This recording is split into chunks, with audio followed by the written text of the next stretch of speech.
Polemik harta gonogini antara Alif Hedi Nurmaulid dengan mantan istrinya Jenita Janet terus bergulir. Jenita yang kini tengah menikmati kebahagiaannya pasca menikah dengan seorang pengusaha Danu Sofyan pada 11 November lalu masih harus menghadapi konflik persoalan harta gonogini dengan mantan suaminya. Meski sidang pembagian harta gonogini masih bergulir di Pengadilan Agama Bekasi, Janet tak ingin kebahagiaan rumah tangganya terusik dengan persoalan tersebut. Lantas, benarkah Jenita Janet pun telah ikhlas apabila harta gonogini tersebut harus dibagi dua, yang mana ia mendapat pembagian 50% dan Alif mendapat 50%? Maksud aku tuh apapun yang akan terjadi ke depannya, dia masih berharap mendapatkan 50% dari harta yang saya punya. Silakan aja, berjuang silakan, semua keputusan Allah. Saya udah ikhlas, saya udah pasrah. Dan ternyata sekarang Allah tuh benar-benar kayak nunjukin rasa syukur aku yang setiap harinya semakin aku bersyukur, semakin dilipat gandain kenikmatan saya berumah tangga. Jadi saya, kalau memang Allah mentakdirkan dia harus dapat 50% dari harta saya, kalau memang itu udah takdir, insya Allah saya ikhlas. Jujur aja, kalau masalah persidangan, saya udah serahin semuanya ke lawyer saya. Kan ini semuanya sekarang tuh lagi bagian pembuktian dari dia, lagi saksi-saksi dari dia. Kalau misalnya dia tiba-tiba menunda, berarti ada bukti-bukti dan saksi-saksi yang belum dia siapkan, ya. Kalau saya jujur, saya udah nggak mau ngurusin.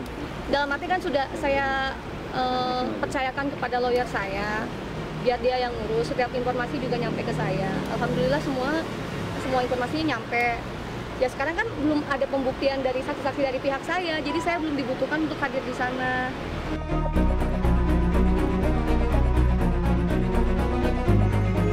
Selain rela membagikan harta yang menjadi hasil kerja kerasnya kepada mantan suami, Janet seolah tak ingin larut dalam persoalan perebutan harta gonogini tersebut.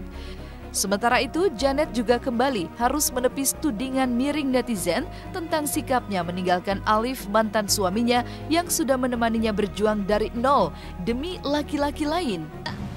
Ini untuk saya ngelurusin nih, karena dibilangnya Janet meninggalkan laki-laki yang katanya berjuang dari nol sama Janet, terus meninggalkannya untuk laki-laki lain. Itu semua salah, ya. Itu semua salah. Kemarin aja nih saya udah bercerai, berkukuh cerai gara-gara dia selingkuh, saya masih ngasih kesempatan buat dia bisa balik lagi. Tapi dia tidak menggunakan itu dengan baik, malah ngejar cewek lain yang sekarang dia lagi deketin.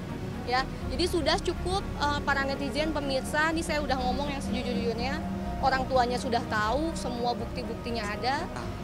Yang pasti saya pasti support apapun tentang masa lalunya dia, tapi ya saya pasti membiarkan dia untuk mencoba menyelesaikannya dengan baik-baik. Karena saya nggak ada saya nggak punya hak dan wewenang untuk mencampuri urusan masa lalunya dia, karena biarkan urusan masa depannya aja jadi tanggungan saya. Melihat Jenita Janet yang kembali membangun rumah tangga baru bersama laki-laki pilihannya, turut serta membuat Alif ikut bahagia. Dan di tengah persoalan harta gonogini yang kini masih dalam persidangan, Alif pun mengeluarkan pernyataan dan tanggapannya. Ya alhamdulillah dia sudah menemukan kebahagiaannya dia kan, seperti yang selalu dia ucapkan di dalam pernyataan kami kan, dia sudah ingin bahagia. Saya dulu belum tahu maksudnya apa, tapi ya sekarang saya udah tahu. Masih berjalan, gitu, masih berjalan, karena memang seperti saya selalu ucapkan bahwa apapun yang didapatkan dalam pernikahan itu adalah kata bersama, gitu kan. Jadi apalagi saya memulai semuanya dari nol dengan Janet. Juga ingin menepis anggapan orang-orang bahwa memang anggapan itu disetir, dikondisikan oleh Janet supaya saya itu seolah-olah tidak bekerja, saya seolah-olah tidak ada andilnya dalam karirnya dia, gitu kan. Jadi semua orang sekarang hampir rata-rata orang membuli saya kan. Saya merasa terjebak aja. Iya, merasa terjebak. Kenapa tuh? Ya karena kan gini ya. Ini pertama Janet yang minta cerai. Ya. Satu. Dalam gugatannya ada dicantumkan bahwa harta gonogini akan dibicarakan secara keluargaan. Oke, waktu itu saya awalnya tidak ada kepikiran untuk gonogini, ya udahlah, saya bilang dia emang udah nggak mau sama saya, udah saya pergi dari rumah, saya bawa motor, udah that's it. Dan cuma setelah Bang Hopan bilang bahwa apapun yang didapatkan dalam pernikahan itu adalah harta bersama yang harus dibagi sama rata.